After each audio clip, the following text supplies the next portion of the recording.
2, following the release of this music video, we saw headlines like, Lil Nas X responds to criticism of his Industry Baby music video, y'all hate gay people. To which we saw Lil Nas X reply, y'all know exactly what you're doing with this caption. Criticism is this song is not good, not someone saying you are the reason people are getting AIDS. Or because if you take a second to look through the so-called criticism, I mean, it is blatant homophobia. Or with a number of people, including blue checkmarks like Tariq Nasheed, essentially saying that he's making black men look weak. Or you have Lil Nas X and a bunch of black men naked, twerking. Meanwhile, Jack Harlow, white guy, gets to hook up with a female guard. To which Lil Nas X responded, let me explain, Lil Nas equals gay, so he went boy. Jack Harlow equals straight, so he went girl. Got it? If you're pearl clutching and attacking and offended that this is a thing that's out there and it happened, you're just homophobic. Like at this point, just own it. You're not fooling anybody. And understand, I don't care if that's gonna piss some of you off because it's just true. You're out here saving everybody time and exposing yourself for free. You know, the final note that I'll hit on, whether it be with men, women, whoever, femininity being viewed as a weakness, I think is so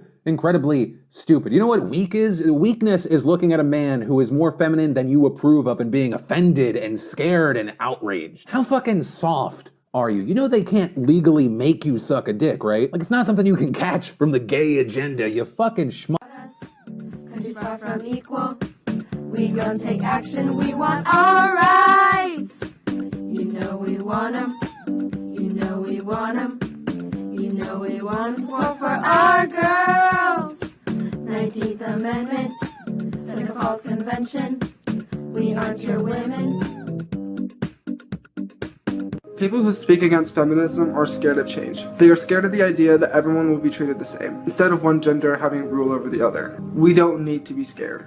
Feminism is a movement towards equal societies between male, female, transgender people with no discrimination. This mention of there being a partisan divide in this country. We had Tucker Carlson in the news. Tucker, if you don't know, a very polarizing figure, one of the biggest host on Fox News. While a lot of the headlines recently have been about Tucker continuing to promote vaccine hesitancy and vaccine misinformation, he was in the news for a whole different reason over the weekend, because that is when a guy by the name of Dan Bailey, depending on who you are, you see this as Dan Bailey disgustingly accosting or calmly confronting Tucker Carlson in a bait shop. What?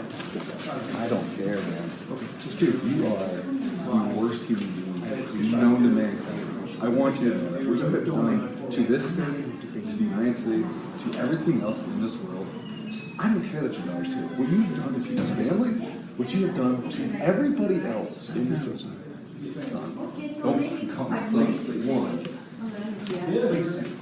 Right, that video already getting tens of millions of views. Apparently it happened at Dan Bailey's outdoor company, but the store and the guy, it just happens to be a coincidence. And like I said, the reactions to this video could not be more different. We had so many people so happy that someone said this to Tucker Carlson's face, or with many of their reasoning seeming to be connected or kind of related to what Dan Bailey said post this video, posting on Instagram. It's not every day you get to tell someone they are the worst person in the world and really mean it. What an asshole. This man has killed more people with vaccine misinformation. He has supported extreme racism, he is a fascist, and does more to rip this country apart than anyone that calls themselves an American. But on the other side of this, you had many who were disgusted by it. A Fox News spokesperson telling Mediaite ambushing Tucker Carlson while he is in a store with his family is totally inexcusable. No public figure should be accosted regardless of their political persuasion or beliefs simply due to the intolerance of another point of view. Former felon Dinesh D'Souza saying that Dan Bailey should be arrested for this. Meghan McCain saying if you think accosting a public figure while they're shopping for fishing gear with their family on vacation is somehow accomplishing something or changing anyone's hearts or minds, you're a hypocrite and have totally lost the plot. But also with those criticisms, we saw a lot of people claiming that it was kind of just pearl clutching or just hypocrisy. A number of people just responding with headlines highlighting things like Tucker Carlson urges viewers to accost mask-wearing strangers. They're telling his viewers to call 911 if they see kids in masks. And also specifically regarding Fox News saying this isn't okay. A number of people pointing to the likes of Jesse Waters of Fox News essentially making a career out of ambush interviews. People like Ben Rhodes responding. A Fox News camera crew once staked out the stoop of my apartment building in DC and screamed questions at me with a camera as I walked home with my dry cleaning. Fox thinks they should be able to spread deadly disinfo and ambush people with impunity. And Vivian Schiller tweeting, this is total BS. Jesse Waters waited outside my house, followed me when I left my driveway,